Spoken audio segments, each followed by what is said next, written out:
Hey everybody, it's Ben, and I'm back once again with another video for you guys. Today I'll be reviewing Cable and X-Force, Volume 1, Wanted.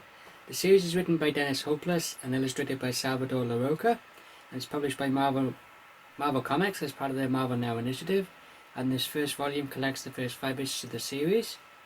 So, in this particular incarnation of X-Force, we have as you can see from the front cover, we have a team that's comprised of Cable, Colossus, Forge, Dr. Nemesis, and Domino.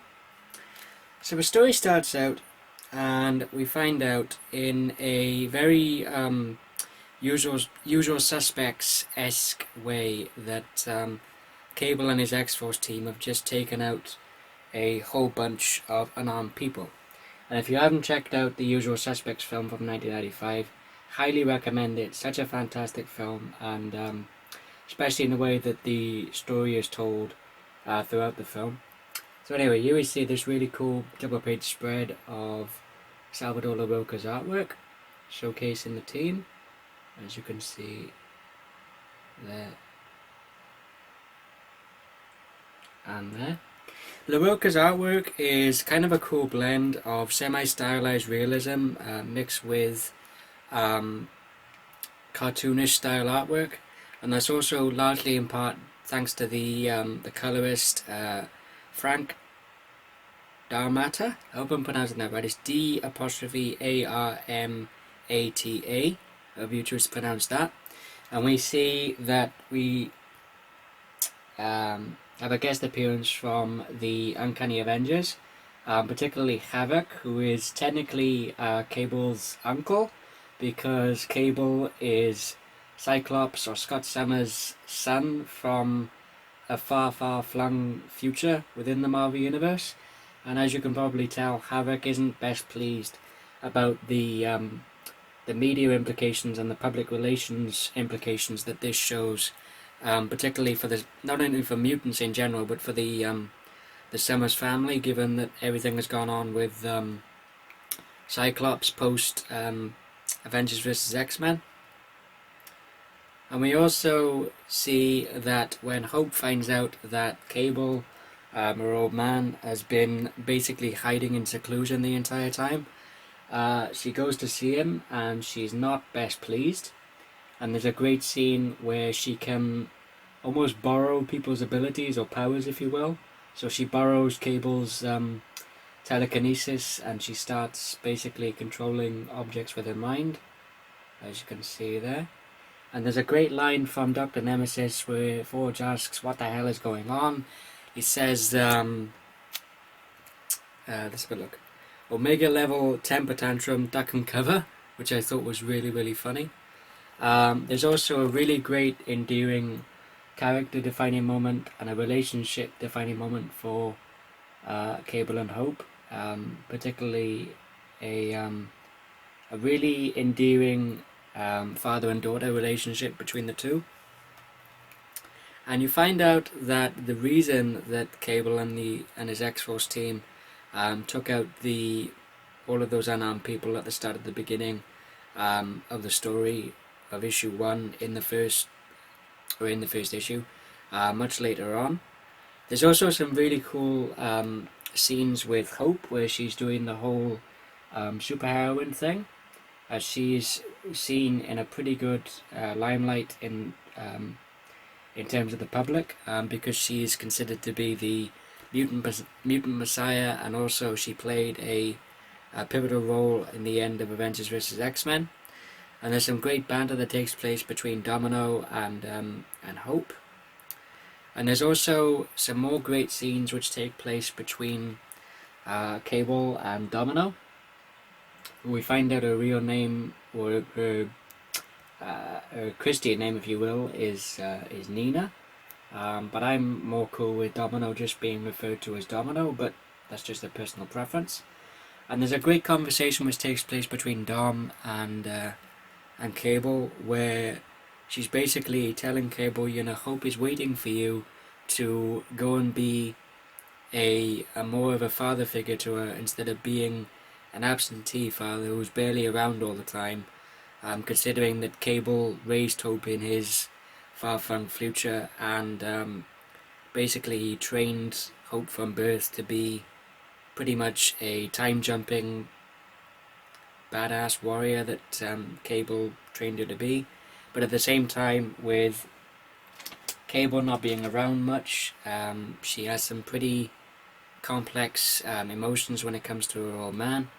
And we also find out that the reason that Cable killed all those people at the beginning is that he's been having visions of the future, so he's trying to basically prevent the horrific visions that he's been having from happening. So we have the reasoning that Cable took out all those people along with the X-Force team is that a mutant, an anti-mutant billionaire by the name of Teresa Payton has tainted some poultry with a virus, and it doesn't have any effect on mutants because mutants are immune to the effects, but it is having some pretty disastrous and pretty horrific effects on regular human beings. So we have Cable and the X-Force team basically trying to stop this contaminated meat from being harvested by average Joes, otherwise it turns them into these pretty horrific looking monsters, as you can see there, with a couple of them making a grab for Piotr or Colossus.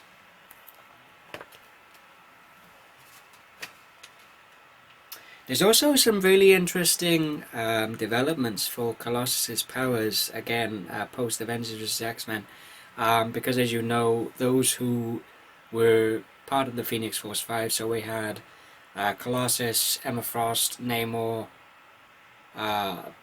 Cyclops, Emma Frost, Colossus, Namor, and Magik. And Colossus's super strength, along with his organic steel, if anything, as hinted at by Cable, as he successfully avoids a close call punch from Colossus after the events of the first issue, which Colossus didn't agree with, because the monsters that they're fighting in these action scenes are actually just regular Joe co-workers of Colossus, as he's been working in the factory, trying to lay low and live a semi-normal life after the events of AVX, and so Colossus is trying to basically make the other members of the team see reason and try to basically save his friends and fellow co-workers, but unfortunately the changes that these men have undergone are pretty much, they are reversible, but they're not irreversible without paying the highest of costs. So the punch that Cable avoids from Colossus, Cable says that punch could have killed me if I hadn't put my force field up. So if anything, Colossus seems to have gotten stronger from the events of wielding the Felix Force, or the Phoenix Force, I should say. I think I just said Felix Force. I don't know why I just said Phoenix Force. Anyway, there's also another really great father and daughter relationship defining moment between Cable and Hope later on, where Cable really does want the best for Hope, and you really see that he does genuinely care about his daughter, and he wants her to have a normal life without all of the time jumping, dimension hopping craziness that comes along with Cable's life. He does want his little girl to grow up and have some semblance of a normal life, like I said. There's also a really interesting relationship that starts to develop between Colossus and Domino, as you can see there.